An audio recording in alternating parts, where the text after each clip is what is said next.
देखिए, जो संभल का मामला है, मेरी नजर में ये बहुत ही सोची समझी घिनौनी राजनीति के तहत ये सारा मामला है और मुझे बहुत दुख के साथ कहना पड़ रहा है, लेकिन मैं कहूंगा जरूर कि अदालत भी इस सारे षड्यंत्र में शामिल है। जब देश में कानून है जो धार्मिक स्थलों से संबंधित सन 1991 का कानून बना हुआ है, पार्लियामेंट द्वारा पास है, जिसमें कहा गया है कि 1947 से पहले की जो स्थिति इस देश में है, सभी धार्मिक स्थलों की स्थिति वही रहेगी, उसमें कोई किसी तरह की कोई सवाल नहीं उठाएगा, कोई छेड़छाड़ नहीं करेगा।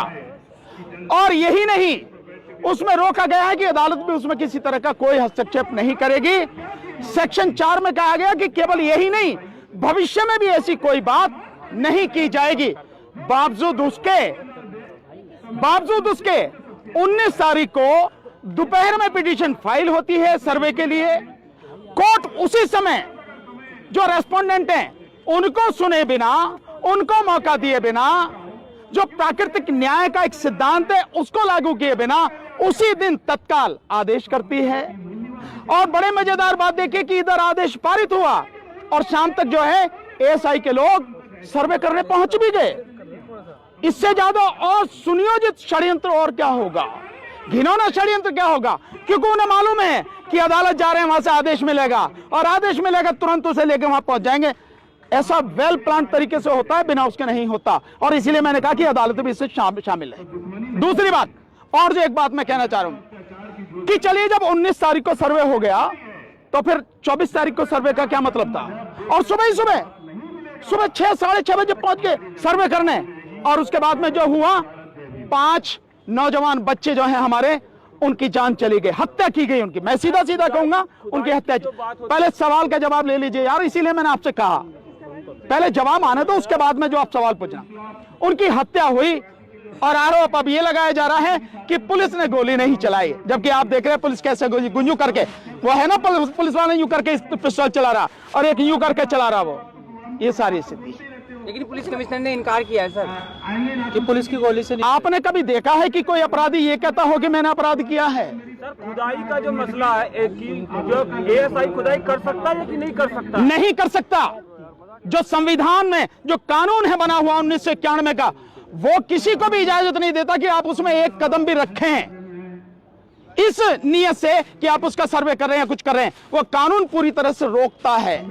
कानून कैसे सर्वे से पता कैसे लगेगा कि क्या पता लगाना है आपको? जब संविधान ने कह दिया, जब इस देश के कानून ने कह दिया कि 1947 से पहले की जो परिस्थिति है वो उसमें कहीं भी कोई भी उस पर कोई सवाल नहीं होगा, कोई छेड़छाड़ नहीं होगी, फिर क्या पता लगाना है आपको? कौन होते हैं आप पता लगाने वाले? एएसआई कौन होता है? तो क्या इसके पीछे कोई बड़ी साजिश? मैंने बताया बाकायदा साजिश है और बड़ी घिनौनी साजिश है।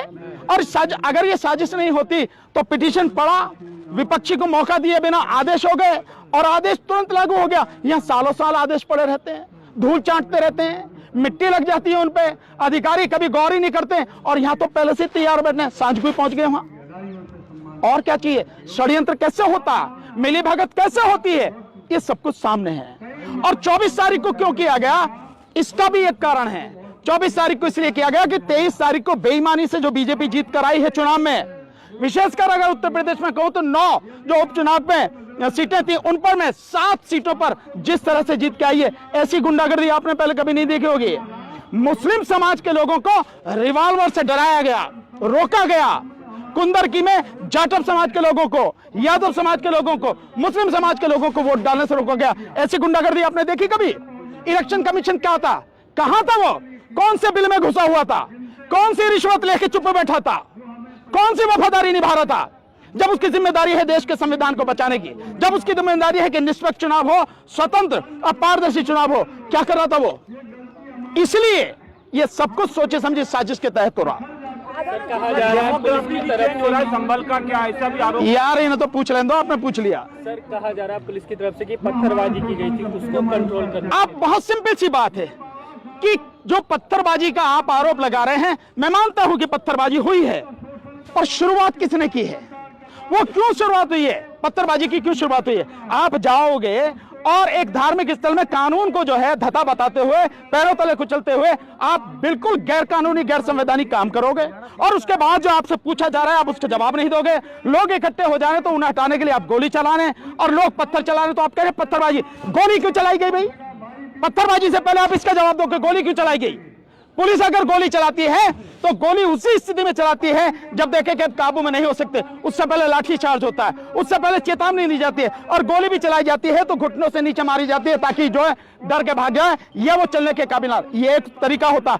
आप सीधे सीधे, यार पहले जवाब तो सुन लो, सीधा सीधा आप गोली चला रहे हो और आप कह रहे हो कि मतलब पत्थरबाजी हुई है। क्या वो जो लोग हैं दिमाग खराब है उनका? उनमें समझ नहीं है कि वो क्या कर रहे हैं क्या नहीं कर रहे हैं।